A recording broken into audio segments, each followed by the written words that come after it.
Welcome to Hidden Ties, where every story hides a deeper truth. I couldn't believe it when my sister threw my 10-year-old daughter out like she was nothing, just standing there, emotionless, as she told me coldly, "She's just a bother. Mom and Dad agree." The shock that hit me in that moment was like a punch to the gut, but I didn't beg, didn't cry. This was a turning point I never saw coming. No, I wouldn't beg for their approval. I would show them just how wrong they were about me. Before we continue, tell me in the comments, where are you watching from? I'd love to know. I've spent the last 25 years living in my small hometown, tucked away in a quiet neighborhood where everybody knows everyone, and everyone's business. People think life is simple here, but let me tell you, it's anything but. You learn a lot about people when you have to live in the same town your whole life. You learn about their secrets, their lies, and what really matters to them. I'm Kate, a 43-year-old single mother, just trying to get by with my daughter, Emma. It wasn't always easy, but we had each other, and we made it work. I worked as a receptionist at the local doctor's office, a job I hated but had to keep for the bills. Emma was a sweet kid, bright, a little shy, and quiet. She had an imagination that took her to places I could only dream of. I always tried to shield her from the ugliness of the world. But some things, no matter how hard you try, they find a way to seep in. My sister, Grace, was different from me. She was the golden child, the one everyone in the family adored, the one who could do no wrong. She had the looks, the career, the charm. I've always known she thought she was better than me. Maybe I was just bitter about it, or maybe I had every right to feel that way. Either way, it didn't matter, because she wasn't the problem. Not yet, anyway. We hadn't talked much in the last year. There were a lot of reasons for that. The first was Emma. Grace didn't like how I raised her. She didn't like that Emma wasn't as polished as her perfect children. It wasn't intentional, but Emma's natural shyness often made her stand out like a sore thumb in front of people who were used to the social graces. Grace wasn't shy about pointing that out. "Why does Emma always have to be so out of place?" she'd asked me once. "Can't you teach her how to fit in better?" I hated that question, but I didn't fight it. I didn't have the energy to. Grace thought Emma's quirks were embarrassing, and maybe she was right. Maybe Emma did seem awkward compared to her children, but I wasn't about to change who my daughter was. That's when Grace started making comments, small ones at first, but they piled up. "You know, it would be easier on Emma if you just tried harder," she'd say with a fake smile. I hated those smiles. I hated how they made me feel like I wasn't doing enough.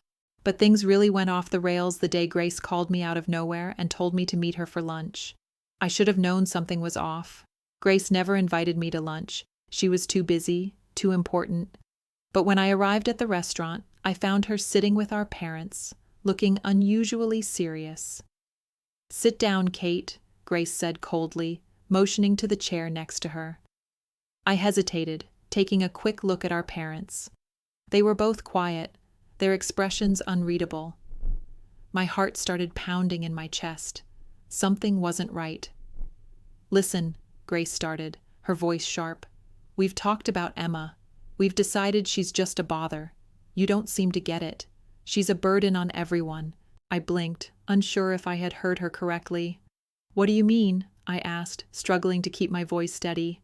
"She's just a kid, Grace. She's my daughter. She's not a burden." "Maybe not to you," Grace said, rolling her eyes, "but to the rest of us she's just a problem. Mom and Dad agree."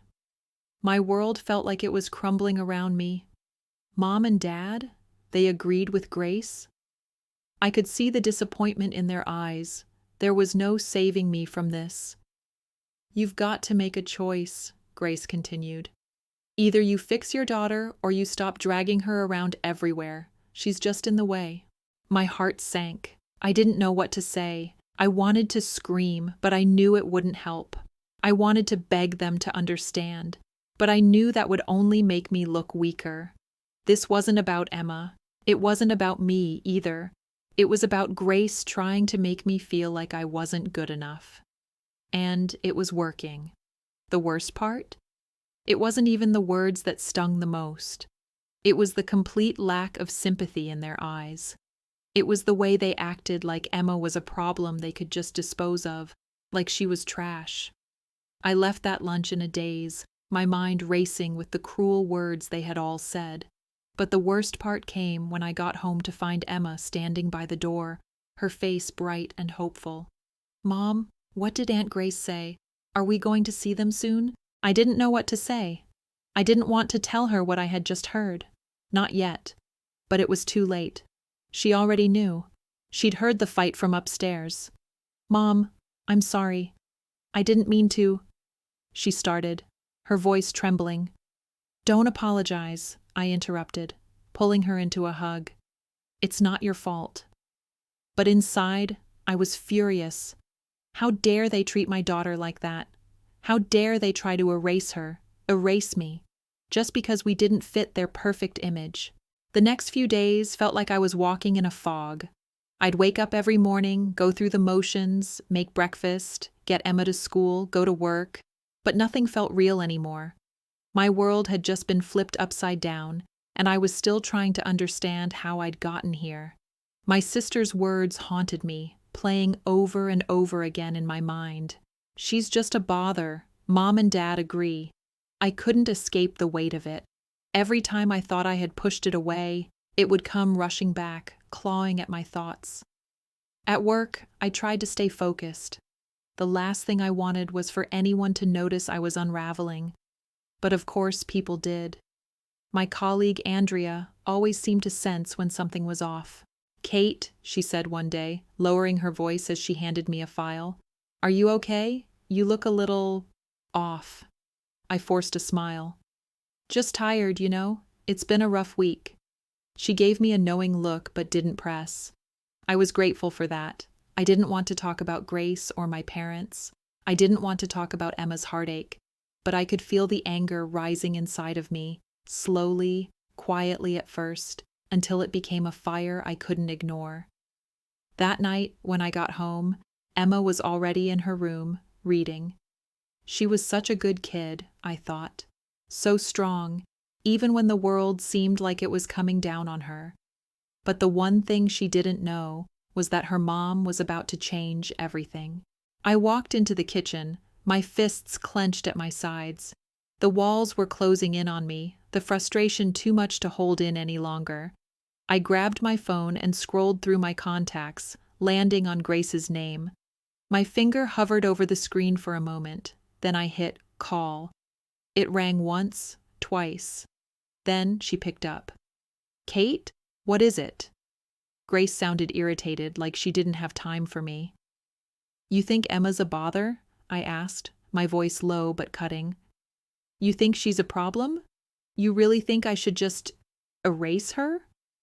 There was a pause on the other end of the line. I could almost hear Grace's breath catching, like she wasn't sure how to respond. I didn't give her the chance to answer before I kept going. "You've been treating us like we're invisible, like we don't matter. But you know what? I'm done. I'm not going to sit by and let you talk about my daughter like she's garbage." I could hear the shock in her voice as she finally spoke up. "Kate, calm down. You're overreacting. This is for the best. She's just too much for everyone." "No, you're wrong." I bit back the tears that threatened to spill. "You've always been the favorite, Grace, always the golden child. But you don't get to treat me or Emma like we don't exist. I'm done being your doormat." She was silent for a moment. I almost thought she'd hung up, but then she spoke, her voice laced with a mix of disbelief and anger. "So, what? You're going to fight me now? Do you think that's going to change anything? You'll never be what we expect you to be, Kate. Never." I could feel my pulse racing, a wave of fury rushing through me. But I didn't shout. I didn't beg. I just said one last thing before hanging up. "You think you can erase me, Grace? You can't. You've underestimated me for the last time." I slammed my phone onto the counter, my hands shaking. It was like something had snapped inside me. The quiet, passive woman I had been all these years was gone, and in her place stood someone else, someone far more dangerous. The thing about anger is it can either destroy you or push you to do things you never thought possible. In my case, it was pushing me forward. I wasn't just going to let Grace win. I wasn't just going to let them think they could get rid of us so easily. I would fight back. And this time, I wasn't going to lose. The next few days were a blur of tension and calculated decisions. I could feel the shift in me, like I was finally waking up after years of sleepwalking. I hadn't realized how much I'd been holding back until now, and I wasn't about to stop. I didn't just want to get even. I wanted to make Grace and my parents understand, really understand, that they couldn't throw us away like we didn't matter. I wanted to show them what happens when you push someone too far. You see, I knew something about them that they didn't realize I knew. Secrets. Family secrets that no one talked about. Secrets that would make their perfect little world crumble.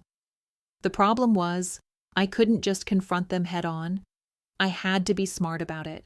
I had to wait for the right moment, the right opportunity. I was done being impulsive, done being reckless. This time, everything had to be methodical. That meant getting to know the people around Grace. I needed to figure out how she operated, what strings she was pulling behind the scenes. I started watching her more closely, seeing where her weaknesses were, and I realized something that made my blood run cold. She had one major flaw. She was terrified of losing her status in the family, losing the approval of Mom and Dad. The more I thought about it, the more I saw the perfect opportunity to strike. And it was right under my nose. It was my mother's 70th birthday that weekend. Grace had already started making plans, fancy venue, lots of guests, the kind of event that would reinforce her image as the perfect daughter. But I knew something about my mother that Grace didn't. She wasn't interested in the grandeur. She wanted simplicity. Quiet. She didn't care for the show, the glamour. And that, I realized, was my key. I spent the next few days working behind the scenes, putting together a much smaller, intimate celebration that my mom would actually enjoy. A family dinner, just the four of us, me, Emma, Mom, and Dad. I knew Grace would be furious when she found out. But that was the point. I wasn't just going to quietly bow down to her grand plans. I was going to take control.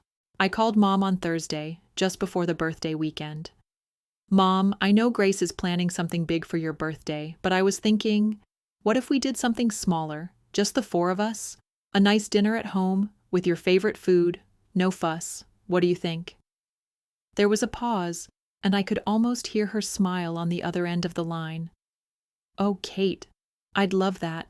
But you know how Grace is. She's already planned everything. I know. But I thought you'd prefer something more personal, something that's really about you. No one else's opinion, just us. She didn't answer right away, but when she did, I could tell I'd hit a nerve. You know I love Grace, but, well, I've always felt that she tries to do too much sometimes. It's like she forgets what matters, what I need. I held my breath. I knew I had her. Then let's do this, Mom. A dinner, just us. Let me make it special for you. After a long silence, she finally said, All right, let's do it. The plan was set. I was going to do this for her, for us. And in doing so, I'd begin to break down Grace's perfect image. It wasn't just about Emma anymore. It was about everything. It was about showing Grace that I wouldn't be her backup anymore, that I could take control when it mattered. And most importantly, I wasn't going to let her push me around any longer. When I told Emma about the plan, she lit up. A real family dinner? Just the four of us? That sounds amazing, Mom. I smiled, but inside, the anger was still there. It hadn't gone away. It was just being channeled now. The day before the birthday dinner, I was at the store getting everything we'd need. I picked out all of Mom's favorite dishes, knowing they would mean more than any extravagant party Grace could throw. I wanted it to be perfect. For her. As I pushed my cart down the aisle, my phone buzzed. It was a text from Grace. So, I guess you think you can just take over Mom's birthday now? Cute, but just so you know, it's too late. You're not invited to the real party. Get over yourself, Kate. I stared at the text for a long time, my hands shaking, but then I took a deep breath and typed back, my fingers steady on the screen. You've already made it all about you, Grace, but this is about Mom, not about you. She's going to love the dinner I'm making for her, and if you don't like it, well, that's your problem, not mine. I hit send, and for the first time in a long while, I felt something close to satisfaction. I had made my move. Now, it was time to wait. That night, I spent hours preparing everything. The table, the food, the candles. When Emma and I set everything up, I couldn't help but feel like I was finally doing something right. Something for myself. Something for my daughter. And then, when the time came, I took Mom's hand and led her into the dining room. The look on her face was everything I'd hoped for. It wasn't about what Grace wanted. It wasn't about pleasing anyone but Mom. But when the doorbell rang and we opened the door to see Grace standing there, her face twisted in anger, I knew the real battle was only just beginning.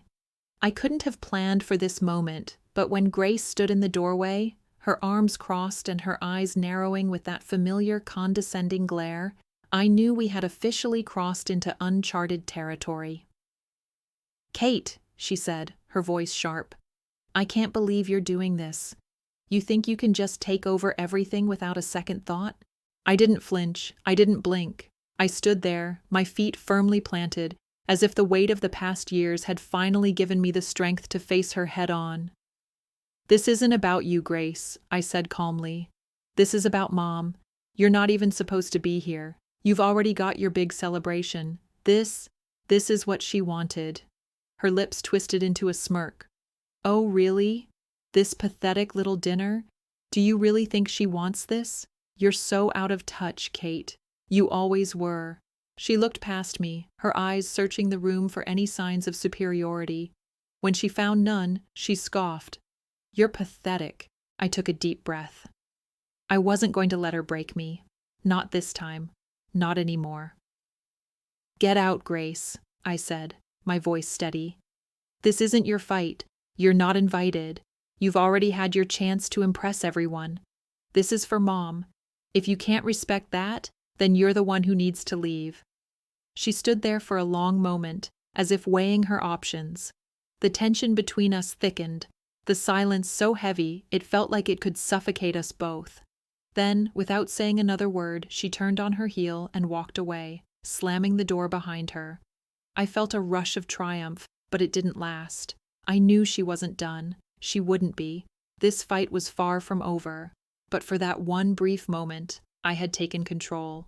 I had won. Mom sat down at the table, her face softened by surprise and a hint of gratitude. I didn't know you were planning this for me, Kate," she whispered, her voice thick with emotion. I smiled, though it didn't quite reach my eyes. "It's all for you, Mom. Just the way you like it." And then Emma, who had been sitting quietly at the table, looked at me and whispered, "You're really standing up for us, aren't you, Mom?" Her words hit me harder than I expected. She wasn't just watching, she was learning. And I realized that in that moment, this wasn't just about me getting back at Grace. It was about showing Emma that she deserved respect, that no one, not even family, had the right to treat us like we were nothing. Dinner was quiet, but not uncomfortable. Mom spoke up once in a while, asking about Emma's schoolwork, and we exchanged stories about little things that had happened during the week. But even in that quiet, I could feel something shift between us. The weight that had settled in the room before was slowly lifting. I wasn't fighting against Grace's image anymore. I was fighting for my own, and for Emma. But then, the next day, I got the call. It was from my dad. "Katie," he said, using the nickname he always called me when he was trying to soften something, "you need to come over. Grace is furious. She's telling everyone that you've turned Mom against her. You're starting a rift in the family."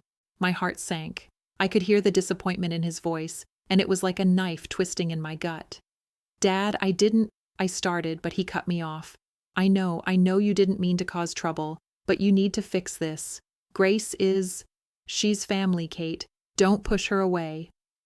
I almost laughed. It was the same old story.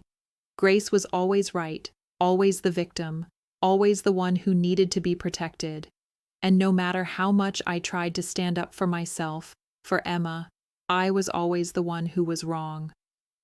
"I'm not the problem here," I said, my voice shaking with barely contained frustration. "Grace is. She's the one who's been tearing this family apart, not me."